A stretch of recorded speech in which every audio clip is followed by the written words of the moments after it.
Welcome to on record.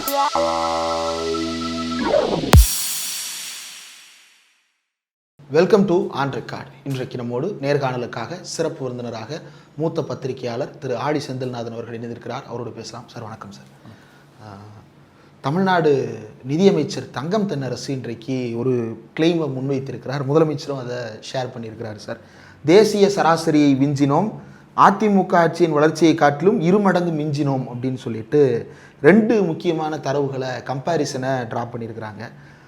தனிநபர் வருமானம் கடந்த 10 ஆண்டுகளில் ஆண்டு சராசரி என்னவா இருந்தது அப்படின்றத பார்க்கும் பொழுது 2014-15 வந்து தனிநபர் வருமான வளர்ச்சி 57%, 2024-25 தமிழ்நாட்டினுடைய சராசரி மட்டும் வந்து 83%. அதாவது இந்திய சராசரி 53%, தமிழ்நாட்டினுடைய சராசரி 83% அப்படின்னு சொல்லிட்டு பெரிய ஒரு மல்டிப்ளையர் எஃபெக்ட் அதில் பார்க்க முடியுது. சார், ரெண்டாவது 2016-21 ஆட்சி காலத்துக்கும் 2021-25 ஆட்சி காலத்துக்கும் இருக்கக்கூடிய தனிநபர் வருமான வளர்ச்சி விகிதம் வந்து 4.42 அதிமுக, இப்போ 8.15. இந்த தனிநபர் வருமான வளர்ச்சி அப்படின்றத வந்து எப்படி புரிஞ்சுக்கிறது? இந்த தனிநபர் வருமானம் அப்படின்ற அந்த கணக்கீட்டினுடைய அடிப்படை என்ன சார்? அமைச்சர் தங்கம் தென்னரசு இன்றைக்கி வெளியிட்ட அந்த இதுவும் நானும் படித்தேன். அதாவது புள்ளி விவரங்களுக்கு முன்னாடி சில அடிப்படையான புரிதல் வந்து நமக்கு இருக்கணும். இல்லைனா அந்த புள்ளி விவரத்தை நம்ம எப்படி புரிஞ்சுக்கிறதுனே நமக்கு தெரியாது. அதுக்காக ஒரு எக்கனாமிஸ்ட் அளவுக்குலாம் கூட போய் பார்க்கணுன்னு அவசியம் இல்லை. ஒரு தனிநபர் வருமானம் சராசரியாக என்ன இருக்குது அப்படிங்கிறத நம்ம புரிஞ்சுக்கிறோம்னா, தமிழ்நாட்டில் இப்போ அவங்க என்ன சொல்கிறாரு அவர், ஒன்று அனைத்து இந்திய அளவில் ஒரு தேசிய சராசரி என்ன இருக்குது, அதை விட நாம் எவ்வளவு மேலே இருக்கிறோம். ரெண்டாவது, அதிமுக ஆட்சியில் போது இங்கே வந்து எப்படி இருந்தது, இப்போ அதை விட 2 மடங்கு வேகமான வளர்ச்சின்னு இருக்குது. இது ரெண்டுமே வந்து 2 முக்கியமான விஷயங்களை சொல்லி கொடுக்குது. முதல் விஷயம், அனைத்து இந்திய அளவில் பாஜக ஆளுகிற சோகால் டபுள் இன்ஜின் சர்க்கார் உட்பட எல்லா மாநிலங்களோடும் ஒப்பிடும்போது தமிழ்நாட்டில் வந்து சராசரியாக ஒரு மனிதர் ஒரு ஆண்டுக்கு பெறக்கூடிய வருமானம் என்பது தேசிய சராசரியை விட அதிகமாக இருக்கிறது. 1,96,000 சம்திங் இருக்குது ஒரு வருஷத்துக்கு. இங்கே நம்ம வாங்கக்கூடிய அந்த சராசரி வருமானங்கிறது அது வந்து தேசிய சராசரி 1.14 நினைக்கிறேன். கிட்டத்தட்ட 80,000 ரூபாய் வித்தியாசம் இருக்குது ஒரு மனிதனுக்கான சராசரி ஒரு வருமான ஈட்டல்ல. இன்னொன்று வந்து ஒரே ஸ்டேட்டாக இருந்தாலும் தேசிய சராசரியை விட நம்ம அதிகமாக இருந்தாலும் கூட ஒரு அரசாங்கம் வந்து திட்டமிட்டு செயல்படும் போது எவ்வளோ வளர்ச்சி இருக்குது, ஒரு அரசாங்கம் அந்த மாதிரி செயல்படாமல் போனால் அந்த வளர்ச்சி எவ்வளோ குறைவாக இருக்குது. இந்த 2 வித்தியாசம் தான் அவர் சொல்கிறது. ஓகே, இப்போது நம்ம நேஷ்னல் சராசரியை விட தமிழ்நாடு அதிகமாக இருக்கிறதுங்கிறது நீண்ட காலமாகவே இதெல்லாம் நம்ம நிறைய பேசியிருக்கிறோம், என்னென்ன காரணங்களால் நம்ம வளர்ந்து வந்திருக்கோம்னு. ஆனால் அது எவ்வளோ அதிகமாக இருக்குன்றதை பற்றி பேசணும். இன்னொன்று வந்து எப்பவுமே அதிமுகவோட திமுக ஆட்சி காலத்தில் வந்து எக்கனாமிக் பெர்ஃபார்மன்ஸ் பெட்டராக இருக்கும் அப்படின்னு சொல்கிறோம். அது எவ்வளோ பெட்டராக இருக்குது, இந்த 2 விஷயந்தான் அதில் இருக்குது. இதில் நம்ம இங்கே கவனம் இருக்க வேண்டிய விஷயம் என்னன்னு பார்த்தீங்கன்னா, ஒரு சமூகத்தில், ஒரு நாட்டில் இல்லை ஒரு மாநிலத்தில், ஒரு சமூகத்தில் சராசரியாக ஒரு மனிதர் பெறக்கூடிய அந்த வருமானம் இருக்கு இல்லையா, அது வந்து ஏதோ ஒரே ஒரு புள்ளியிலேருந்து வரக்கூடிய விஷயம் இல்லை. அதுக்கு பல காரணங்கள் இருக்குது. அப்புறம் அந்த சராசரியின் கணக்கு போடும்போது நம்ம ஒரு விஷயத்தை புரிஞ்சுக்கணும்.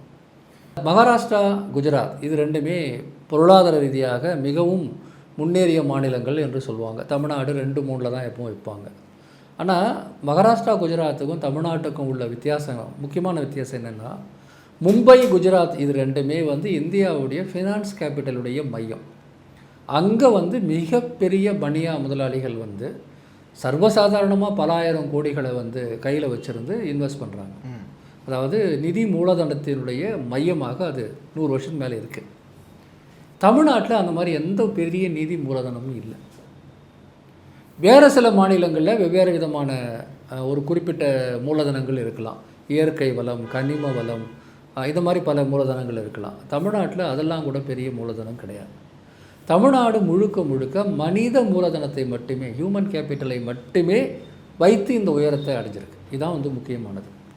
நீங்கள் வந்து குஜராத்தில் வந்து உதாரணமாக 2 பேர் இருக்கிறாங்கன்னு வச்சுங்களேன். ஒருத்தர் வந்து 100 கோடி ரூபாய் சொத்துக்காரர், இன்னொருத்தர் வந்து ஒரு சாதாரணமான ஒரு மனிதர்.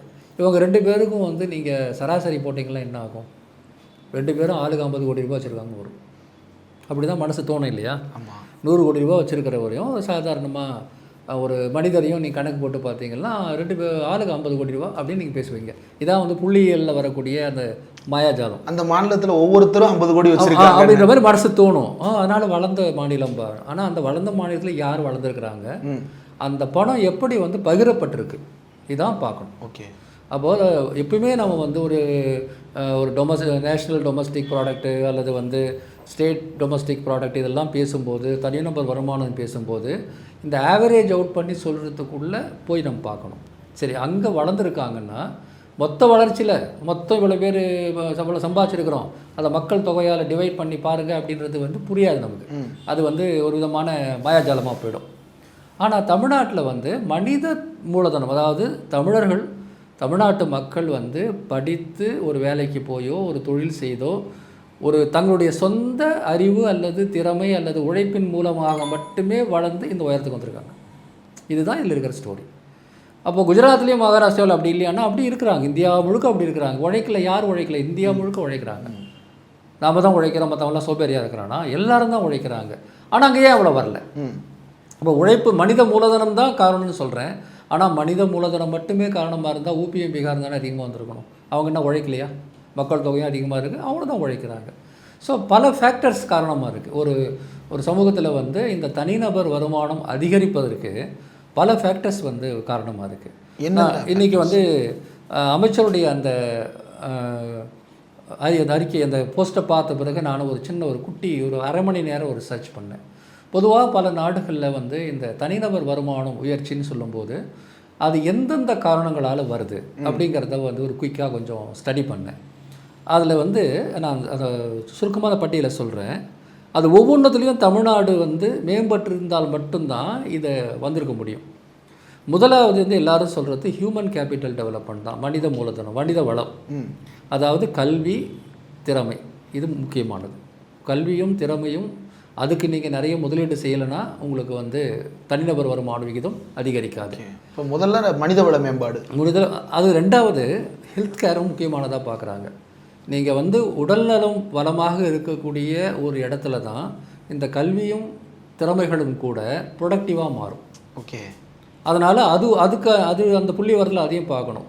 நீங்கள் ஆரோக்கியமாக இருந்தால் தான் நீங்கள் ஒரு நல்ல ஒரு ஊழியராக இருக்க முடியும். அதன் பிறகு வந்து சரி, ஆரோக்கியமாக இருக்கிறீங்க, நல்ல ஊழியராக இருக்கிறீங்க, உங்களுடைய திறமையில் வந்து எந்த அளவுக்கு புத்தாக்க முயற்சி இருக்குது, இன்னோவேஷன் அப்படின்னு சொல்கிறது வந்து எந்த அளவுக்கு இருக்குது அப்படிங்கிறதையும் பார்க்குறாங்க. அந்த இடத்துல தான் நிறைய வேலை செஞ்சாலும் கூட ஒரே வேலையை செக்குமாட மாதிரி திருப்பி நம்ம செஞ்சால் முன்னேற்றம் வராது. அதில் வந்து என்ன நம்ம புதுமையை கொண்டு வரோம், அதுக்கு வந்து இந்த கல்வி முக்கியமானது. உயர்கல்வி அதை விட முக்கியமானது. இப்போ நீ கணக்கு போட்டு பாருங்கள், கல்வி வளர்ச்சியில் நம்ம வந்து 50களிலிருந்து தொடர்ச்சியாக செய்த முயற்சிகளுடைய பலன், திறன் வளர்ச்சியில் செய்த முயற்சிகள், இப்போ திடீர் வளர்ச்சி வந்ததுக்கு மிக முக்கியமான காரணமாக அநேகமாக நம்முடைய இந்த திறன் மேம்பாட்டு முயற்சிகள்லாம் இப்போ சமீபத்தில் எடுத்தாங்கல்ல, skill development programmes, Tamil Nadu skill development programmes, Naan Mudhalvan திட்டம், இந்த மாதிரி பல விஷயங்கள் செஞ்சுருக்கிறாங்க இல்லையா. இதெல்லாம் திடீரென்று உள்ளே வந்திருந்தாலும் ரொம்ப காலமாக இருந்த வளர்ச்சியோடு சேர்ந்து வரும்போது இந்த 80% இன்க்ரீஸ் நடந்திருக்கும். ஓகே. அதுக்கு பின்னாடி காரணங்களை நான் யூகிச்சு சொல்கிறேன், என்கிட்ட எல்லா டேட்டாவும் இல்லை. ஸோ இந்த இனோவேஷன் அப்படிங்கிறது தான் என்ன செய்யுதுன்னா, 50 ரூபா சம்பாதிக்க வேண்டிய இடத்துல 100 ரூபாயை சம்பாதிக்கிறதுக்கான வாய்ப்பை கொடுக்குது. 50 ரூபா சம்பாதிக்கிற வேண்டிய இடத்துல வருஷம் நான் 50 ரூபா 51 ரூபா தான் சம்பாதிப்பேன்னு சொன்னால் தனிநபர் வளர்ச்சி வராது. அதாவது போன வருஷம் வாங்குறதா இந்த வருஷம் வந்தால் எப்படி வளரும்? ஆக இதை வந்து ஒரு முக்கியமான ஒரு உதாரணமாக சொல்கிறாங்க. தென்கொரியா வந்து இதே மாதிரியான மாடலில் தான் அங்கே வளர்ந்ததாக அந்த கருத்துக்கள் சொல்லுது. அங்கேயும் எஜுகேஷனுக்கும் ஹெல்த் கேருக்கும் இந்த இனோவேஷனுக்கும் இம்பார்ட்டன்ஸ் கொடுத்தது தான். ஒரு 60 வருஷத்துக்கு முன்னாடி ஒரு சராசரி ஆசிய நாடாக இருந்தது. பிறகு ஏஷியன் டைகர் என்று சொல்லக்கூடிய முறையில் வந்தாங்க. சீனா கண்கூடான உதாரணம். அவங்க எல்லாருமே முதல்ல இன்வெஸ்ட் பண்ணது எதுலன்னு பார்த்தீங்கன்னா கல்வியில் தான். கல்வி தான் வந்து முதல்ல உங்களை வந்து ஒரு எக்கனாமிக்கலி ப்ரொடக்டிவ் பர்சனாக மாற்றுது. அதில் முதலீடு செய்யாமல் நீங்கள் வெறுமனே உழைப்பை மட்டும் மக்களிடம் பெற்றால் உங்களால் வந்து பீகார், மத்திய பிரதேஷ் லெவல் தான் இருக்க முடியும். அங்கே என்ன பிரச்சனை, அவங்களும் உழைக்கிறாங்க, ஆனால் கல்வி போதுமான அளவுக்கு இல்லாமல், இன்னோவேஷன் இல்லாமல், ஒரு நல்ல ஆரோக்கியமான சூழல் இல்லாமல் இருக்கிறதுனால அவங்களால ஒரு இவ்வளோ தான் சம்பாதிக்க முடியும். நாம் இதெல்லாம் வச்சுக்கிட்டு சம்பாதிக்கும் போது கூடுதலாக சம்பாதிக்க முடியும். ஓகே. இது. ரெண்டாவது வந்து இதெல்லாம் சரி, இதெல்லாம் நீங்கள் கல்வியெல்லாம் கொடுத்துட்டீங்க, காலேஜ் திறந்துட்டீங்க, ஸ்கூலை திறந்துட்டீங்க, நிறைய பேர் படிச்சுட்டு வராங்க. அவங்கள எது ப்ரொடக்டிவாக மாற்றும்? உங்களை சம்பளம் உயரணும், முதல்ல உங்களுக்கு வேலை கிடைக்கணும், அப்புறம் உங்களுக்கு சம்பளம் உயரணும், அது நல்ல சம்பளமாக இருக்கணும். அப்படின்னா வந்து அது என்னென்னா, ரெண்டாவது வந்து பொருளாதாரம் அல்லது வந்து இன்ஃப்ராஸ்ட்ரக்சரில் பண்ணக்கூடிய முதலீடு. ஓகே. குறிப்பாக வந்து வெளிநாட்டு உள்நாட்டு மூலதனங்களை ஈர்க்கிற சக்தி. இன்றைக்கி அந்த ஒரு விஷயத்தில் கடந்த சில ஆண்டு காலமாக தமிழ்நாடு அரசு வந்து இந்தியாவிலே மோஸ்ட் பெர்ஃபார்மிங் ஸ்டேட். வெளிநாட்டு மூலதனத்தை உள்ளே கொண்டு வரதா இருக்கட்டும், இந்தியாவுக்குள்ளவே மூலதனத்தை கொண்டு வரதா இருக்கும், இங்கிருந்தே ஸ்டார்ட் அப்ஸை உருவாக்குறதா இருக்கட்டும். வெளிநாட்டிலேருந்து இங்கே கொண்டு வர்றதுல வந்து நிறைய விமர்சனங்கள் வைக்கப்படுதில்ல சார், அதெல்லாம் எவ்வளோ தூரம் இங்கே ப்ரொடக்டிவாக யூஸ் ஆச்சு அப்படின்றதுல பலரும் சந்தேகங்கள் எழுப்பிட்டு. நீங்கள் தனியாக கேளுங்க, இதை நான் சொல்லிடுறேன், அது கட்டாயமாக கேளுங்க, நான் பதில் சொல்கிறேன். ஸோ வந்து இந்த இன்வெஸ்ட்மெண்ட்டுங்கிறது ஒரு முக்கியமான காரணம். ஆனால் அந்த இன்வெஸ்ட்மெண்ட் எப்போ வரும்னா, இன்ஃப்ராஸ்ட்ரக்சருக்கு முதலீடு செஞ்சால் தான் இன்வெஸ்ட்மெண்ட் வரும்.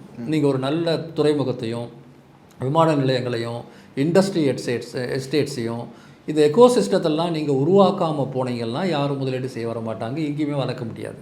அப்போது தொடர்ச்சியாக நாம் வந்து முதலீட்டை ஈர்ப்பதிலும் உள்கட்டமைப்புகளை வளர்ப்பதிலும் முதலீடு செய்த காரணமாக இங்கே உருவாகிற மனித வளத்துக்கு இங்கேயே உங்களால் நல்ல வேலை கொடுக்க முடியுது.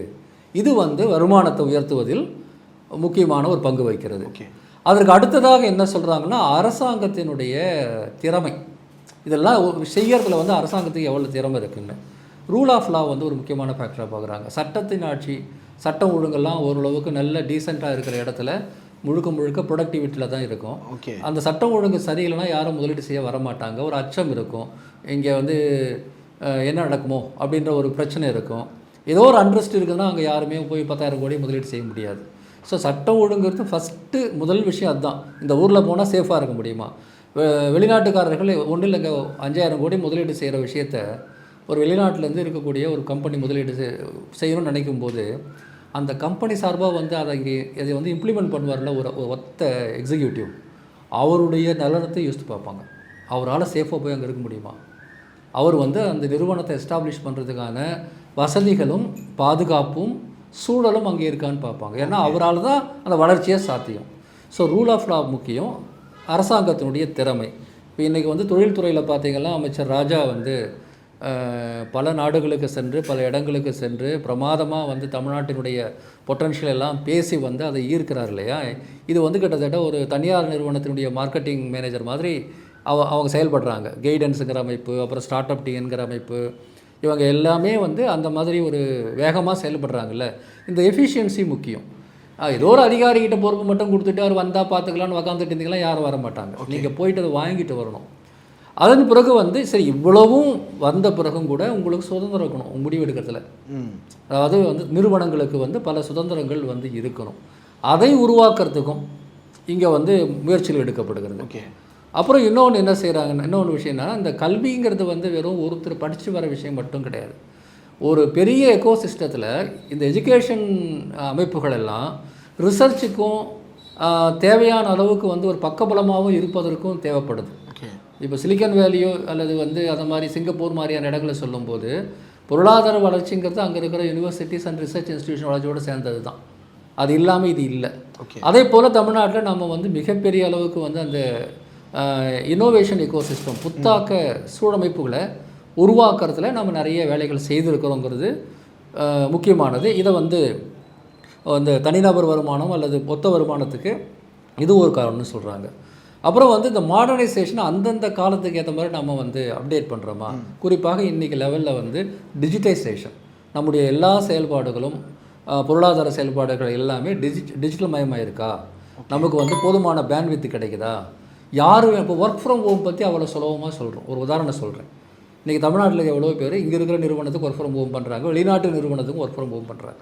நம்மளே வந்து லாங் லீவுக்கு போகும்போது ஒர்க் ஃப்ரம் ஹோம் பண்ணுறோம். ஆனால் எங்கள் கிராமத்துலேருந்து உக்காந்தாலும் ஒர்க் ஃப்ரம் ஹோம் பண்ண முடியும்னா என்ன அர்த்தம் இருக்குது? உங்களுக்கு அந்த கிராமத்தில் பேண்ட்வித் இருக்குன்னு அர்த்தம். அந்த கிராமத்தில் இருந்து இன்டர்நெட் கனெக்ஷனை நம்பி ஒரு வெளிநாட்டு நிறுவனம் உங்களுக்கு வேலையை கொடுக்கும்போது 24 மணி நேரம் உங்களுக்கு கரண்ட்டு கட் ஆகாது, இல்லை இன்டர்நெட் கனெக்ஷன் இருக்குன்னு நம்ப முடியணும் இல்லை. ஸோ இது எல்லாமே ஏற்கனவே இருக்கலாம். ஆனால் அது வந்து ப்ரொடக்டிவிட்டிக்கு பயன்படக்கூடிய அளவுக்கு ஸ்ட்ராங்காக இருக்கணும். அதில் வந்து ஒரு சமூகத்தினுடைய வளர்ச்சி வந்து பொருளாதாரத்திலையும் தனிநபர் வருமானத்திலையும் பாதிக்கும். இது இல்லாமல் இன்னும் எவ்வளோ இருக்குது, நான் சொல்லிகிட்டே போனால் நிறைய சொல்லலாம்.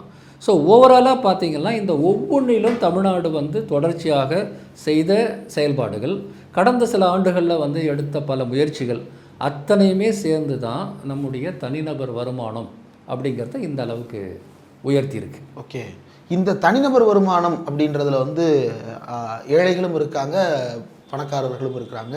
2 பேருக்கு இடையில இது ஒரு ஆவரேஜான நம்பராக புரிஞ்சுக்கிட முடியுது சார். ஆனால் இப்போதும் வரக்கூடிய புகார் என்னவா இருக்குது அப்படின்னா, தமிழ்நாட்டில் வந்து கீழே வந்து அன்ஸ்கில்டு லேபர்ஸுக்கு இங்கே ஆட்கள் இல்லை, செமிஸ்கில்டு லேபர்ஸுக்கு இங்கே ஆட்கள் இல்லை, அதையும் வந்து நம்ம இதில் தொடர்புபடுத்தி பார்க்கணும்.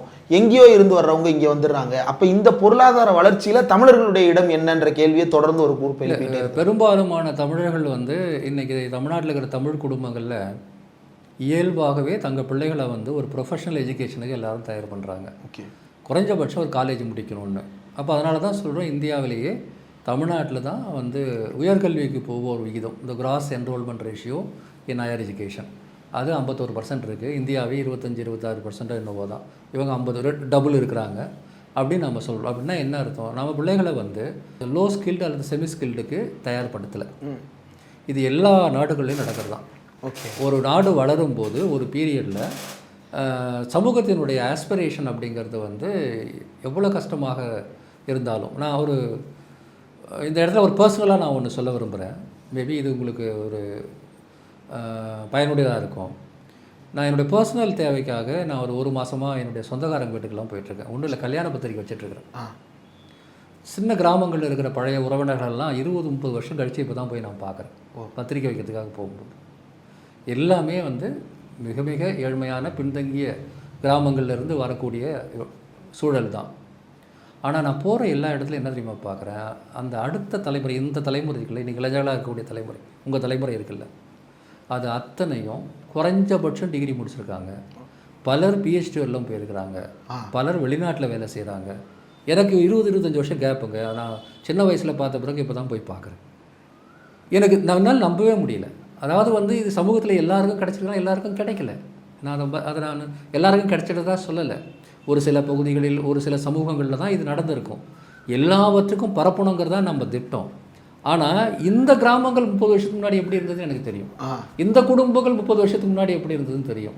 30 வருஷத்துக்கு முன்னாடி உங்கள் ஆஸ்பிரேஷன் லெவல் என்னவாக இருந்ததுன்னு தெரியும். அன்றைக்கி இருந்த ஆஸ்பிரேஷன் லெவல் என்னென்னா, அதிகபட்சம் காலேஜுக்கு போகணும், அல்லது வந்து ஏதோ ஒரு கவர்மெண்ட் வேலை இல்லை ப்ரைவேட்டில் ஒரு வேலை பழச்சிக்கிட்டா போதும், இந்த வறுமையிலேருந்து வெளியே போகணும் அப்படிங்கிற நிலைக்கு மேலே வந்து எந்த பெற்றோருடைய சிந்தனையும் கிடையாது. இன்றைக்கி அதே பெற்றோர்களுடைய குழந்தைகள் வந்து பேரம்பேத்திகள்லாம் போய் பார்த்தீங்கன்னா பெருமையாக சொல்கிறாங்க, என் பேரன் அங்கே இருக்கிறான், என் பேத்தி வந்து இங்கே டிசிஎஸில் வேலை செய்கிறா, இவங்க அங்கே வேலை செய்கிறான்னு சொல்லும்போது எனக்கு மிகப்பெரிய ஒரு ஆச்சரியமாக இருந்தது. கண்கூடா 30 வருஷத்தில் ஒரு லோயர் லெவல் ஒர்க்கிங் கிளாஸாக இருந்த குடும்பங்களில் இருந்து இருக்கக்கூடிய பிள்ளைகள் வந்து யூனிவர்சிட்டிஸ்லேயும் வெளிநாடுகள்லேயும் கார்ப்பரேட் கம்பெனிகள்லேயும் நல்ல பொசிஷனில் இருக்கிறாங்க. பெருமையாக சொல்கிறாங்க, என் புள்ள மாதத்துக்கு 1.5 லட்ச ரூபா சம்பாதிக்கிறான், 2 லட்ச ரூபா சம்பாதிக்கிறான்னு பெருமையாக நம்மக்கிட்ட சொல்கிறாங்க. இது எப்படி நடந்தது? இதே போல் தமிழ்நாட்டில் 1000 உதாரணங்களை பார்க்க முடியும். நம்ம சமூகம் வந்து சரியாக சொல்ல போனால், இந்த சொல்லுவாங்கள்ல, ஒரு கண்ணாடி டம்ளரில் தண்ணி பாதி நிரம்பி இருக்குது, நீங்கள் பாதி நிரம்பி இருக்கிறத பற்றி பேசுகிறீங்களா, பாதி நிரம்பாமல் இருக்கிறத பற்றி பேசுகிறீங்களான்னு, அந்த நிலையில் தான் நாம் இருக்கிறோம். இந்த சமூகம் ஓரளவுக்கு பெரிய அளவுக்கு முன்னேறி வந்திருக்கு, ஆனால் இன்னும் முன்னேறணும். ஆக இந்த விமர்சனங்கள் வருவது தவிர்க்க முடியாது. இது வந்து எல்லாருக்கும் போகலையேன்னு, எல்லாருக்கும் எப்படி ஒரே நாள்லையா வரும்? 100% ஒன் டே வராது. அப்போது இது இது இது இது உருவாக்கக்கூடிய டைனமிக்ஸ் என்ன செய்யுதுன்னா, இனி யாருமே வந்து காலேஜுக்கு போகாமல் இருக்க முடியாது, ப்ரொஃபஷனல் எஜுகேஷனுக்கோ அல்லது வந்து உயர்ந்த வேலைக்கு போகாமல் இருக்க முடியாதுங்கிற சூழலை உருவாக்குது. அது உருவாக்கக்கூடிய வெற்றிடத்தில் வெளிநாடுகள்லேருந்து, வெளி மாநிலங்களில் இங்கே வேலைக்கு வராங்க. நாம் எப்படி வெளிநாடுகளுக்கு ஒரு காலத்தில் வேலைக்கு போனோம்? தமிழர்கள் கூலிகளாக எவ்வளோ இடங்களுக்கு போயிருக்கிறாங்கல்ல. அது என்ன சொல்றாங்க, தாராவி. அதாவது வந்து நம்ம மேலே வந்து பிரிட்டிஷ்காரன் காலத்தில் சுமத்தப்பட்ட விஷயமாகவும் இருக்கலாம், அல்லது நாமே புலம்பெயர்ந்து போனதாகவும் இருக்கலாம். இல்லை, நம்ம ஒடிசாவில் பார்த்தோம்ல சார், இட்லி விற்கிறதுக்கு அங்கே இருக்கிறாங்க. ஆமாம், இங்கே தாராவியில் இருக்காங்க. டெல்லியிலுமே அந்த மாதிரி ஒரு குரூப் இருக்குது. பெங்களூர் நகரத்தை கட்டமைச்சதுல தமிழ் தொழிலாளர்கள், குறிப்பாக வடக்கு மாவட்டங்களை சேர்ந்த தமிழ் தொழிலாளர்கள் பெரிய பங்கு. தாராவிலையும் டெல்லியில் போனீங்கன்னா திருநெல்வேலி மாவட்டத்தை சேர்ந்தவங்க தான் இருக்கிறாங்க. இப்போ என்டையர் புதுக்கோட்டை தஞ்சாவூர்லேருந்து இருக்கிற அத்தனை பேரும் மிடில் ஈஸ்ட்டில் போயிட்டு வந்து சாதாரண வேலைகள் தான் பார்த்தாங்க. அதுக்கு முன்னாடி மலேசியா சிங்கப்பூரில் பார்த்தாங்க. ஸோ இன்றைக்கி எல்லாருமே வந்து இன்ஜினியராகவும் டாக்டராகவும் போகிறாங்க. ஸோ அப்போ என்னென்னா இது எல்லா சமூகத்துலேயும் தவிர்க்க முடியாது தான். ஆனால் இது எப்படி திட்டமிட்டு வெளியே கொண்டு வந்தோம் அப்படிங்கும்போது தான் அங்கே அரசியல் இருக்குது. ஓகே, அதாவது 200 வருஷத்துக்கு முன்னாடியும் பீகார்லேருந்து புலிகளாக போனாங்க, இன்றைக்கும் பீகார்லேருந்து குளிகளாகவே போயிட்டுருக்குறாங்க. ஆனால் நாம் முன்னாடி குளிகளாக போனோம், இன்றைக்கி வந்து ப்ரொஃபஷனலாக போகிறோம். அப்போ இந்த ரெண்டு அரசியலும் வெவ்வேறு தானே. அப்போது வந்து தமிழ்நாட்டில் வந்து குறிப்பாக திராவிட இயக்க அரசியல் வந்து செஞ்சுருக்கிற வேலை என்னென்னா நம்முடைய அந்த மட்டத்தை உயர்த்தி இருக்குது. ஓகே, உனக்கு மினிமமே டிகிரி தான், உனக்கு மினிமமே வந்து ஒரு ப்ரொஃபஷனல் ஜாப் தான் சொல்லும்போது அப்போ மினிமம் வேலை வாய்ப்புங்கிறதே வந்து உயர்ந்த நிலையில் இருந்தால் தனிநபர் வருமானம் உயர்ந்து தானே வரும். அதை நோக்கி நம்ம தள்ளிட்டாங்க. அது கீழே வந்து நம்மளை இருக்க விடலை. அந்த இடத்த வந்து வேறு யார் ஃபில் பண்ணாலும் பரவாயில்ல, ஆனால் நீ அந்த இடத்துக்கு போகாத, நீ அதுக்கு மேலே போ. இந்த மாற்றம் வந்து நம்ம இதுதான் மனித வளத்தில் செய்திருக்கக்கூடிய மிகப்பெரிய ஒரு மாற்றம். ஓகே, எனக்கு இங்கே நான் பதிவு செய்யக்கூடிய ஒரு விஷயம், விரும்புகிற விஷயம் என்னன்னு பார்த்தீங்கன்னா, பொதுவாகவே 20 வருஷமாக இந்த டைரக்ஷனில் தமிழ்நாடு போதுங்கிறது இதை ஸ்டடி பண்ணுற எல்லாருக்கும் தெரியும். ஆனால் அந்த சோக்கால் நேஷனல் மீடியாவில் இந்தியாவினுடைய பெரிய கட்சிகளில் பெரிய இன்டலெக்சுவல்ஸ் மத்தியில் இந்த டிபேட்டே 2-3 வருஷமாக தாங்க வந்துச்சு. அதுக்கு முன்னாடி வரவே இல்லை. நேரடியாகவும் சுற்றி வளைக்கவும் சொல்ல போனால் இடஒதுக்கீடுங்கிற சமூக நீதி கோட்பாட்டின் விளைவு தான் இந்த அத்தனை வளர்ச்சியும்.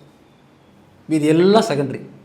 நம்முடைய பெருமைகள், நம்முடைய மற்ற விஷயங்கள், ஏன் கல்விக்கு முதலீடு செய்கிறோம்? இடஒதுக்கீடு மூலமாக படித்து எப்படியா வெளியே வந்துடணும். ஏன் நம்ம ஸ்கூல் கட்டுறோம், ஏன் காலேஜ் கட்டுறோம், ஏன் நீட்டுக்கு போராடுறோம், ஏன் இருமொழி கொள்கையை பற்றி பேசுகிறோம்?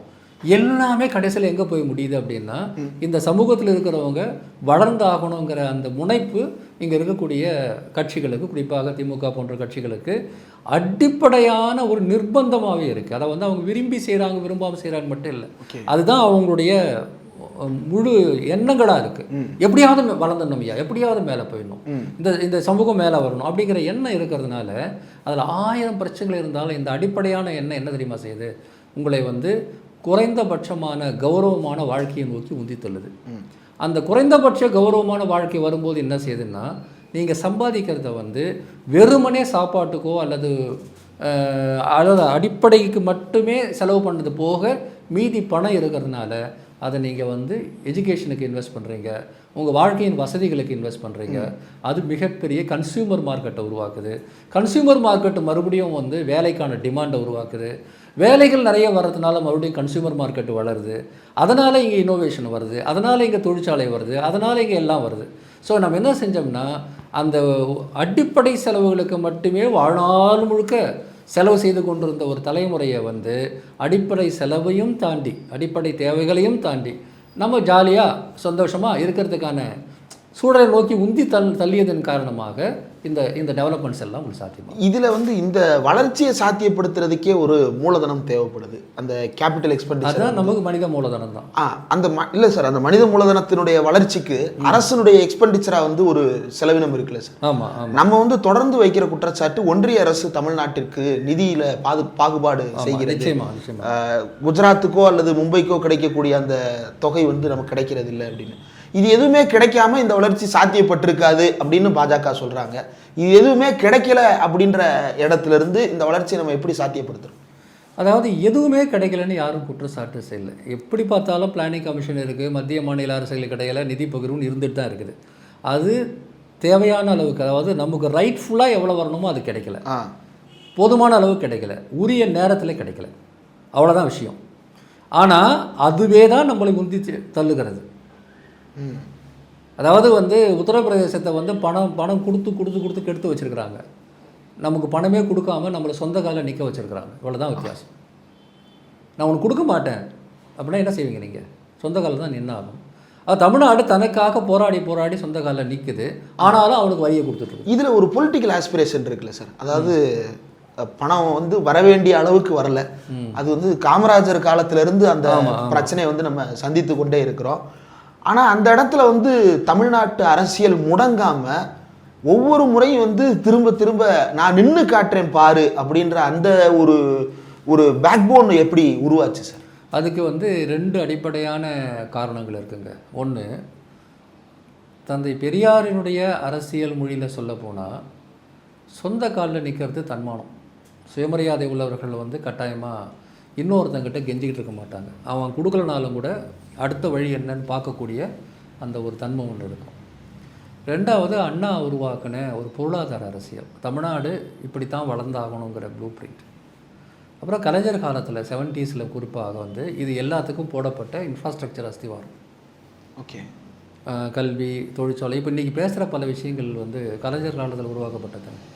பல விஷயங்கள் இன்றைக்கி வந்து இண்டஸ்ட்ரியல் எஸ்டேட்டுங்கிறத இந்தியாவிலேயே முதல்ல பெரிய அளவுக்கு அறிமுகப்படுத்துனது அவர் தான். இந்த டிட்கோ மாதிரியான, சிப்காட் மாதிரியான விஷயங்களெல்லாம் அவர் காலத்தில் அறிமுகப்படுத்தினாங்க. எவ்வளவு புத்திசாலித்தனமாக பல வேலைகள் அந்த காலத்தில் செஞ்சாங்கன்னு இன்றைக்கி திரும்பி பார்க்கும்போது நமக்கு ஆச்சரியமாக இருக்குது. 90s ID policy, tidal park, இந்த மாதிரியான விஷயங்கள் உருவாக்கினதில் பெரிய பங்கு. இன்றைக்கி அதே போல் தான் ஸ்டாலின் வந்து 4th industrial estate, industrial revolution என்று சொல்லக்கூடிய இந்த ஏஐ யுகத்தினுடைய தொழில்துறைக்கு மிகப்பெரிய அளவுக்கு வந்து இன்றைக்கி இன்வெஸ்ட்மெண்ட்டையும் அதற்கான பாலிசிகளையும் வந்து உருவாக்குறாங்க. அமர்த்தியாசன், ஜீன் ரேஸ் மாதிரியான ஆட்களே கூட எப்படா இவ்வளவு செஞ்சீங்க அந்த காலத்துலேன்னு ஷாக் ஆகுறாங்க. அது ஒன்றுமே கிடையாது. இப்போ ஒரு உதாரணம் சொல்கிறேன். காமராஜர் காலத்தில் ஸ்கூல் எஜுகேஷன் மிகப்பெரிய அளவுக்கு வருது. அதன் பிறகு வந்து திமுக ஆட்சி காலத்தில், அண்ணா கலைஞர் 2 ஆட்சி காலத்தையும் சேர்த்து பார்த்திங்கன்னா அது அடுத்த லெவலுக்கு ஹைஸ்கூல் அண்டு காலேஜை நோக்கி நகருது. எம்ஜிஆர் ஆட்சி காலத்தில் ப்ரொஃபஷனல் எஜுகேஷனுக்கு +2ங்கிற முறை, ப்ரொஃபஷனல் எஜுகேஷன், இன்னும் ஒரு தனியார் துறையில் மிகப்பெரிய அளவு கல்வித்துறை வளர்ச்சி, இதெல்லாம் 80s சாத்தியமாகுது. இது எல்லாம் சேர்ந்து தான் 90s வந்த உலகமயமாதல் சூழலில் நமக்கான ஸ்பேஸை எடுக்கிறதுக்கு உதவுது. உலகமயமாதல் சூழல் வந்த பிறகு நம்ம யோசிக்கலை. ஆனால் அதுக்கு முன்னாடி கலைஞர் வந்து 70s வந்து இப்போது இண்டஸ்ட்ரியல் எஸ்டேட்டுக்கு வந்து ஒரு பிளான் போடும்போது 90s வந்து மைக்ரோசாஃப்ட்லாம் இங்கே வரும்னு நினச்சி பிளான் போட்டாங்களா? இல்லை. இயல்பாகவே நாம் அடுத்ததை நோக்கி நகரும்போது எது வந்தாலும் நம்மளால் அதை யூஸ் பண்ண முடியுது. அதில் இன்றைக்கி அவ்வளோ இன்வெஸ்ட் பண்ணதுனால தான் இன்றைக்கி இந்த அளவுக்கான வளர்ச்சி வருது. 90s ஏன் நம்மக்கிட்ட ஸ்டார்ட் அப்ஸ் இல்லை, இன்றைக்கி ஏன் இருக்கிறாங்கன்னா இன்றைக்கி தான் நம்ம பிள்ளைங்க வந்து சொந்தமாக முதலீடு செய்து வளருவதை ஏற்றுக்கொள்ளக்கூடிய சமூகமாகவே இது மாறி இருக்குது. இப்போ நான் 90களில் அதை பற்றி நான் யோசிச்சு கூட இல்லைங்க, அப்படி ஒரு விஷயமே தெரியாது. 2000களை யோசிக்கும் போது கடுமையான எதிர்ப்பில் தான் நான் சொந்தமாக தொழில் தொடங்கினேன். அதெல்லாம் நமக்கு தேவையில்லை ராஜா, நீ வந்து வேலைக்கு போய் நிம்மதியாக சம்பாதிச்சிரு அப்படின்னு சொல்லக்கூடியவங்க தான் எங்கள் உறவினர்கள் அத்தனை பேரும். ஆனால் இன்றைக்கி வந்து இதே ஆட்கள் வந்து என்ன செய்கிறாங்க, சரிப்பா நீ எதாவது ட்ரை பண்ணுறதுனா பண்ணுப்பா, இல்லை வந்து பெண்கள் வந்து பெரிய அளவுக்கு நீங்கள் தொழில் முனைவராக மாறுறாங்க, அதை வந்து எல்லோரும் வந்து மகிழ்ச்சியாக பார்க்குறாங்க, நீ செய்யுமா, என்ன உனக்கு என்ன பிடிக்குதோ அதை செய்யுமா, பார்க்கலாம் அப்படின்ற மனநிலை மாறுது. எங்கேது மாறுது? ஏன்னா உங்கள் பேங்க் பேலன்ஸ் இருக்குது உங்களுக்கு, ஏன்னா உங்களுக்கு வருமானம் உத்தரவாதமாக இருக்குது, ஏன்னா உங்கள் வீட்டில் 2 பேராவது வேலை செய்கிறாங்க.